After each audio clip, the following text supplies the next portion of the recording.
Now, a Chinese national is set to be extradited for defrauding the Chinese government of about 120 million rand.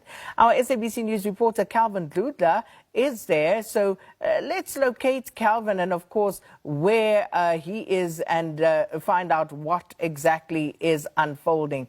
Calvin, good morning. If you can hear me, as we can see on our screen right now, we've got your visuals of a Chinese national whom we understand he is being extradited. So these were the visuals that we showed you a short while ago. But Calvin, please speak to us. Where are you? What is happening?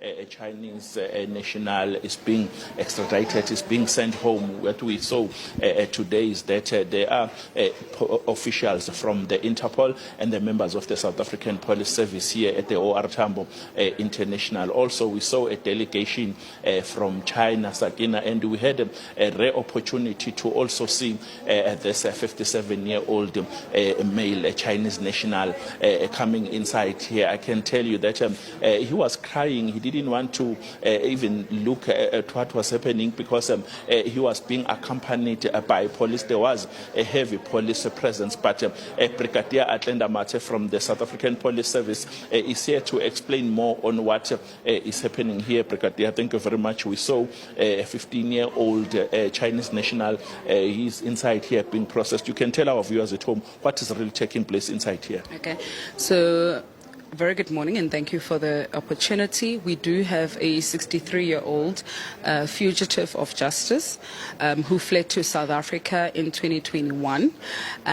According to the Chinese government, he defrauded them of 120 million rand, in which he was running an illegal foreign currency exchange business in that particular country. So he defrauded in that particular business because he wasn't paying taxes, he wasn't registered with the regulatory authorities in that country. He defrauded the Chinese government 120 million rand. So he was placed on a red notice, which is a request to law enforcement agencies across the world to assist a particular country to locate and arrest and then surrender that particular fugitive of justice to them.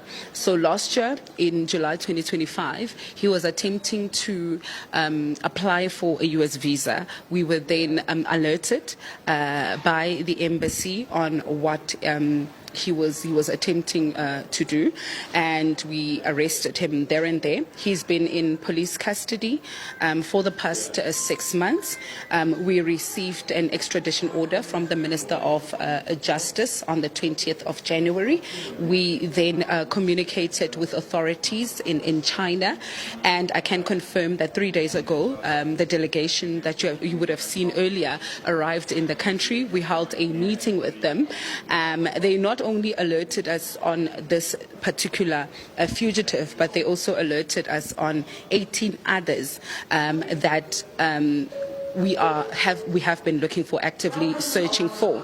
11 are on red notices, and we are still actively searching. So that particular meetings was to actually provide a progress report on how far Interpol SA is in finding those particular fugitives. So we can confirm that the charge is a fraud for Fujiwa Chen, and what is taking place behind us actually is the extradition process, the handing over of these particular fugitives to the Chinese delegation. So there's a lot of paperwork. There will be searching of the suspect, what he has in his possession, ensuring that he's free from injuries and so on. We will then hand over the paperwork to the Chinese delegation, escort them to the terminals, and they will then head to China. And on arrival in China, he will then be formally arrested by law enforcement agencies in that country. He will be taken to a local prison where he will await the trial, his trial, where he will stand trial for fraud, money laundering charges in that particular country for defrauding the government of 120 million rand. Before I wrap, let's talk about something else. Let's talk about what was mentioned by the police minister yesterday on those who are have been mentioned on the Madlanga Commission. The minister is saying that he did communicate with your principal about the suspension of those who are involved. What would you say on that? Well, I cannot comment on that first because I'm yet to get a briefing, but I know that the Minister and the National Commissioner are still going to have a meeting on what the President has pronounced and given directive that those that are implicated should be investigated and be placed on suspension. But what I can tell you is that the National Commissioner was proactive in his actions. Last year already, on the 11th of November, he appointed a 5-member team, task team, if you can call it, to look into all those individuals whose names are being mentioned at the Madlanga Commission. So that team is already in place. It has been doing quite some work. We already have 2 members, senior officers, that have already been suspended.